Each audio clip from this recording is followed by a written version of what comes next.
This is the Dollemore Daily, and I'm Jesse Dollemore. So a story broke last week that I meant to talk about, and then things got busy, and there was so much other stuff, and this is kind of going to be the pattern moving forward, is moving closer to the election. It's going to be hard to cover everything, especially when you only do like 3 or 4 or 5 videos a day like I do. Maybe I need to increase the output. I don't know. But there was a story about this tradition that has taken place for the last nearly 100 years, 70 plus years, of allowing the nominee for the opposite party, whoever's not in power, to receive classified intelligence briefings about national security and a host of other issues. And obviously, this presents trouble for the country and our national security standing if they're going to be giving Donald Trump briefings on highly sensitive military information, intelligence information, informations about the posture of our foreign adversaries, briefings about our own posture militarily, intelligence, and otherwise. And we'll just get into it. We'll just talk about it. But I want to play this very brief clip from yesterday where Adam Schiff was asked about this by Kristen Welker on Meet the Press. And Adam Schiff, as he normally does, gives a succinct and accurate answer that really doesn't oversell anything. It's kind of just the facts. And I want to use that as a jumping off point as I read a few paragraphs from a Politico article that really talks about this and quotes an individual in the intelligence community about what the real threats are to give Donald Trump it should go unsaid that to give a man who violated the Espionage Act, carted home highly sensitive, so sensitive of military secrets that they couldn't be generally described in public.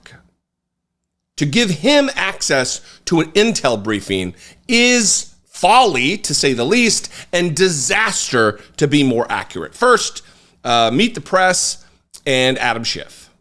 Congressman, let me ask you about this development this weekend. U.S. intelligence officials are planning to provide briefings for Donald Trump if he officially secures the nomination, despite the fact that he's facing 40 felony charges for his handling of classified documents. As the former chair of the House Intelligence Committee, do you think it's appropriate for him to receive intelligence briefings? Well, that is the practice, but we've never had a situation where one of the candidates for president has been so criminally negligent when it comes to handling, if not worse, when it comes to handling classified information. So I have to hope, and knowing the intelligence community as I do, that they will dumb down the briefing for Donald Trump. That is, they will give him no more information than absolutely necessary, nothing that would reveal sources or methods, because we can't trust that he will do the right thing with that information. He's been so reckless. So yes, it does concern me. It is part of a long tradition. They will be wary of what they share with him, and they should. Metered response. He's wrong. And here's how Adam Schiff is wrong. He's being too gracious in his analysis here. Donald Trump should not, full stop, get any briefing, even a dumbed down one. Because, as Adam Schiff said, Donald Trump cannot be trusted with this information. The White House, and I'll get to that in reading this Politico article, has approved this. They're on board with allowing Donald Trump to get these briefings. They should not be. We cannot play coy with the national security of this country. We cannot mess around, we'll keep it PG, with giving Donald Trump access to not just sources and methods, but even just the intelligence and the analysis of it itself. It cannot be done. We cannot risk it. Here's the Politico headline. Intel agencies eye brief for Trump amid fears he could spill secrets. It's standard practice. It has been standard practice up to this point, Politico, to share classified information with presidential nominees. But the decision to brief Trump, if he becomes the GOP nominee this year, is loaded with political and potentially legal risks. I don't care about the politics of it. I care about the ultimate security of the United States and her people. Here's the first paragraph. U.S. intelligence officials are planning to brief Donald Trump on national security matters if he secures the GOP nomination this summer, despite concerns about his handling of classified information. The decision would be in keeping with a tradition that dates back to 1952, but it would mark the first time, and get a load of this sentence, seriously, this is what I talk about. I'll go off on a little separate thing here. This is why independent media is so important. This is why mainstream media sources and the language they use is so ridiculous.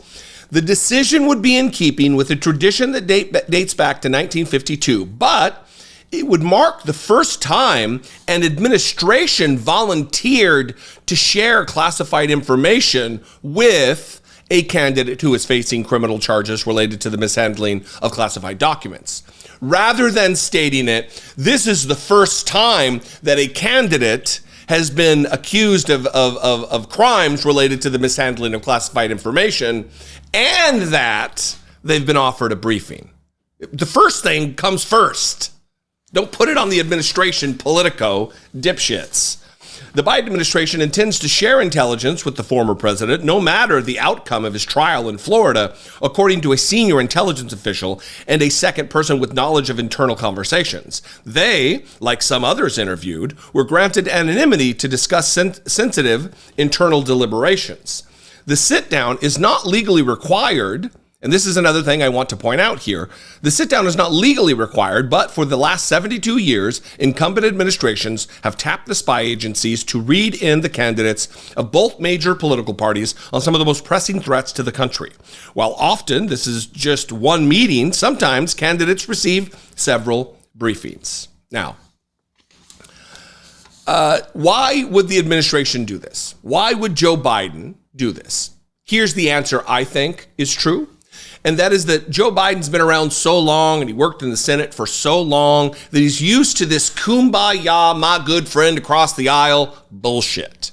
And that is not the world we live in. It's still the world that Joe Biden pines for. He wants it to be true. So he's going to do what in past years, past decades, past lives has been the appropriate thing to do.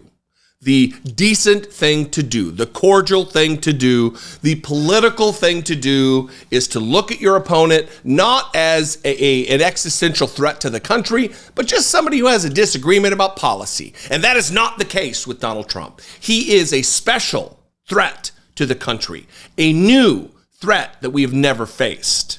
He attempted to end democracy. Why would we give him access to critical intelligence provided by the CIA or the NSA or one of the other defense intelligence agency? Why would we do that? Why would we risk the outcome that could be very possible with Donald Trump for some my good friend across the aisle nonsense?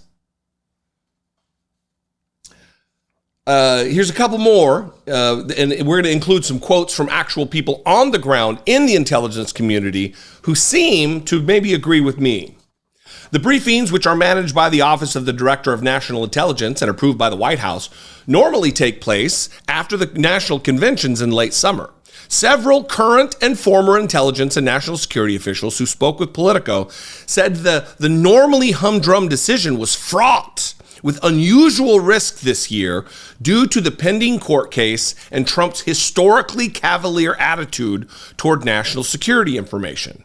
A former senior U.S. intelligence official, granted anonymity to avoid backlash from the Trump camp, noted that Trump still retains close ties with foreign leaders, including Israel's Benjamin Netanyahu, and could use the information to support them or advance his own interests.